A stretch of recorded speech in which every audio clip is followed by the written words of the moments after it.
నమస్తే అన్న. నమస్తే అండి. ఇది జీవరత్నం గారి గోశాల అండి. ఊరు వచ్చేసి కొత్త వంగళ్ళు, కొడవలూరు మండలం, నెల్లూరు జిల్లా. నా పేరు ఉదయ్. ఈ ఫామ్ మాదే. ఇక్కడ మేము రకరకాల ఆవులు మా హాబీ కోసం అని తెచ్చుకొని పెంచుతున్నాము. ఒంగోలు ఆవులు ఒరిజినల్ ఉన్నాయి, బ్రెజిల్ ఆవులు ఉన్నాయి, కాంక్రెస్ ఉన్నాయి మా దగ్గర.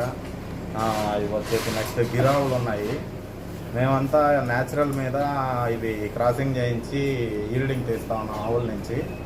మా దగ్గర వచ్చేసి ఎద్దు కూడా ఉంది, న్యాచురల్గా దాంతోనే క్రాసింగ్ చేపించి చేస్తా ఉన్నాము. సో ఇప్పుడు ఎన్ని ఆవులు ఉన్నాయన్నా టోటల్ ఫామ్? మా దగ్గర మొత్తం 50 ఆవులు ఉన్నాయండి. 50కి 50 అమ్మేటివైనా లేదంటే 1-2 దీంట్లో ఉంచేటివి ఉన్నాయా? ఒక 4-5 మేము ఉంచుకుంటాము, 45 కావాలన్నా ఇచ్చేస్తాం.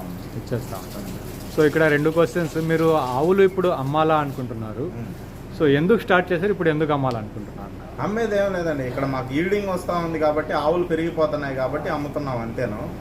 ఆవులు అయితే యాక్చువల్గా మాకు హాబీ, మాకు ఇష్టం, ఆవులు అంటే ఇష్టం కాబట్టి పెంచుకుంటున్నాము. మన ఫామ్లో బుల్ ఒకటి ఉంది, సో ఆ బుల్ ఇచ్చేదా లేదంటే ఉంచుకునేది? ఇచ్చేస్తామండి. ఆల్రెడీ ఆ బుల్ తెచ్చి మేము 1.5 year అయింది. ఒక టర్మ్ మా ఆవులన్నిటికీ క్రాసింగ్ అయింది. అది ఇచ్చేసి ఇంకొక బ్రీడ్ తీసుకొస్తాం. ఆ ఒంగోలులోనే ఇంకొకటి అప్గ్రేడ్ బ్రీడ్ తీసుకొస్తాం. ఆ బుల్ మీరు ఎంచుకోవడానికి రీజన్ అన్న అది మీరు మనకు యూజ్ చేయడానికి? అది ఒంగోలులో టాప్ క్వాలిటీ కానీ దాన్ని వాడతా ఉన్నాం. సో 1 year అయిపోయింది కాబట్టి మళ్ళీ అది ఎక్కువ రోజులు ఉండకూడదు. అయిపోయింది కాబట్టి అది ఎక్కువ రోజులు మన దగ్గర ఉండొద్దు కాబట్టి దాన్ని ఇచ్చేస్తాము. నెక్స్ట్ మేము ఇంకోటి అప్గ్రేడ్ అయితే తీసుకుంటాం, ఇంకా కొంచెం బెటర్గా ఉండేది. సో ఇప్పుడు మనకు కనిపించే ఈ ఆవు వచ్చేటప్పటి దీని ప్రత్యేకత ఏంటి? దీనికి మనకు ఎందుకు తెచ్చున్నారు, ఏంది దీని గురించి? ఇది వచ్చేసి బ్రెజిల్ ఆవు అంటారండి దీన్ని. ఇది బ్రెజిల్ ఒంగోలు నుంచి బ్రెజిల్ వాళ్ళు ఆవులు తీసుకెళ్తారు కదా, అప్పుడు వాళ్ళు డెవలప్ చేసిన బ్రీడ్ ఇది బ్రెజిల్ ఆవు అంటారు. సో దీన్ని బ్రెజిల్ ఆవు అంటారు. సో ఇది కూడా మన ఫామ్లో ఒకటి ఉండాలనేసి తీసుకున్నాం. ఉదయ్ గారు, మనకి ఇప్పుడు ఈ ఒంగోలు బ్రీడ్ అనేటప్పటికి మనం యూట్యూబ్లో కానీ లేదా టీవీలో కానీ ఎక్కడైనా చూసినప్పుడు ఒక 4-5 పేర్లు కనిపిస్తాయి. వాళ్ళ దగ్గర ఉండేటివే ఒంగోలు జాతి ఆవులు అనేసి అనుకుంటాం మనం. సో ఒంగోలు జాతి ఆవుని మీరు ఎంచుకోవడానికి కానీ లేదా బయట వాళ్ళకి చెప్పడానికి కానీ ఒంగోలు జాతి అంటే ఎలా ఐడెంటిఫై చేయాలి ఇప్పుడున్న రోజుల్లో? అండి ఒంగోలు జాతి ఎలా ఐడెంటిఫై చేయాలంటే, ఒకటి మనం బాడీ స్ట్రక్చర్ తీసుకుంటాము. 2 వచ్చేసి బాడీ మీద ఉండే ఈ అలగలు 9 నలుపులు అంటారు, నవనలుపులు ఇవి చూడొచ్చు. బాడీ మీద ఈ పైన స్ట్రక్చర్ చూడొచ్చు. ఈ మోపురం అండి, ఈ మోపురం చూడొచ్చు. ఇప్పుడు చెప్పండి ఓవరాల్గా. ఈ ఫేస్ కట్టు, ఈ ఫేస్ మీద ఉండే నలుపులు అయితేనేమి, బాడీ పైన స్ట్రక్చర్ అయితేనేమి, అవన్నీ చూడొచ్చు. ఈ ఆవు చెప్పండి అన్న.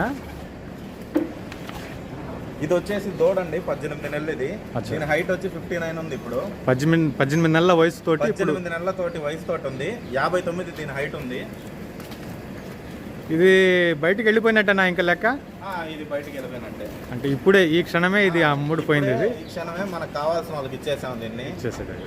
సో ఆల్మోస్ట్ 59 అనేది 50+ ఉన్నాయి హైట్ అనేది. మా దగ్గర అన్ని 56 నుంచి 62 వరకు ఉన్నాయి. 62 వరకు మీకు వీడియోలో హైట్ కూడా కనిపిస్తూ ఉంటుంది. అక్కడ ఇంట్లో తీసిన వీడియోలో. అవును. దీని ఏజ్ ఎంత ఉందన్న? దీని ఏజ్ వచ్చేసి 2.5 years. ఇది కూడా వెళ్ళిపోయినట్టేనా? ఇది కూడా ఇచ్చేసాము. ఇది తొలసూరే మల్సూరేనా? తొలసూరు. ఇది తొలసూరు పేయ. ఇది కూడా 2.5 year, 5th month ప్రెగ్నెంట్ తో ఉంది. 5 నెలల సూడి మీద ఉంది ప్రస్తుతానికి. ఇది కూడా ఇప్పుడే దీని హైట్ కూడా 59+ ఉంటుంది. 59+ ఉంది ఇది హైట్. ఇది కూడా. సో ఇది కూడా వెళ్ళిపోయింది ఈరోజు. జస్ట్ మనం వీడియో కోసం వచ్చాం, కాకపోతే ఇవి తెలిసిన వాళ్ళు వచ్చి అడగడంతో ఇవ్వటం జరుగుతూ ఉంది. నా ఇక్కడ మనకు ప్రైజులు అనేటివి ఎలా ఉన్నాయి అంటే, ధరలు అంటే ఒంగోలు ఆవులు ఎద్దులు అంటే లక్షల్లోనే పలుకుతాయి. మన దగ్గర ప్రైజెస్ ఏ విధంగా ఎక్స్పెక్ట్ చేయవచ్చు అన్న? ప్రైజెస్ అంటే మీరు వచ్చి క్వాలిటీ చూసుకోండి. మన ఏం ప్రైజెస్ ఏం ఇంపార్టెంట్ కాదండి. ఎవరైనా మంచి రైతులు వచ్చి ఆవుల మీద మక్కువ ఉండేవాళ్ళు, నీట్గా పెంచుకుంటాం, జాగ్రత్తగా చూసుకుంటామంటే ప్రైజెస్ అసలు సంబంధం కాదు. వాళ్ళకి ఫ్లెక్సిబుల్ రేట్స్కే ఇస్తాము. మనమేమి బిజినెస్ కోసం ఏమి ఇది పెట్టలేదు, బిజినెస్ చేయట్లేదు. మా దగ్గర ఆవులు ఈల్డింగ్ వస్తూ ఉన్నాయి, పెరుగుతూ ఉన్నాయి కాబట్టి మేము కొంచెం తగ్గించుకొని చేసుకుందామని ఇస్తున్నామండి. ఇంకొకటి కూడా విన్నాను నేను, ఇక్కడ మీ ఫామ్లో నుంచి ఆవు బయటికి వెళ్ళాలా అంటే దానికంటే ముందు దానికి కొనే వాళ్ళు ఎవరైతే ఉన్నారో వాళ్ళు దాన్ని మెయింటెనెన్స్ చేసే కెపాసిటీ ఉన్న వాళ్ళకి మాత్రమే ఇస్తాను అనేసి విన్నాను. అవునండి, అంతే. ఇప్పుడు ఆవు మనం ఇచ్చి వాళ్ళు పెంచుకోలేక 4 రోజులకి బయట వేసేసి ఎట్టంటే రోడ్ల మీద తిరుగుతూ ఉంటే మా దగ్గర నుంచి పోయిన ఆవు మేము ఎప్పుడైనా చూసినప్పుడు కూడా మాకు బాధ అనిపిస్తుంది కదా. అందుకని ఫస్ట్ వాళ్ళు ఎవరన్నా కొనేవాళ్ళు కానీ వస్తే వాళ్ళు దీన్ని పెంచుకోగలరా లేదా, దీన్ని మెయింటైన్ చేయగలరా లేదా చూసుకొని ఇస్తాం. వాళ్ళకి మాత్రమే ఇవ్వడం అంతే. ఓకే, థ్యాంక్ యూ అండి. Okay, thank you.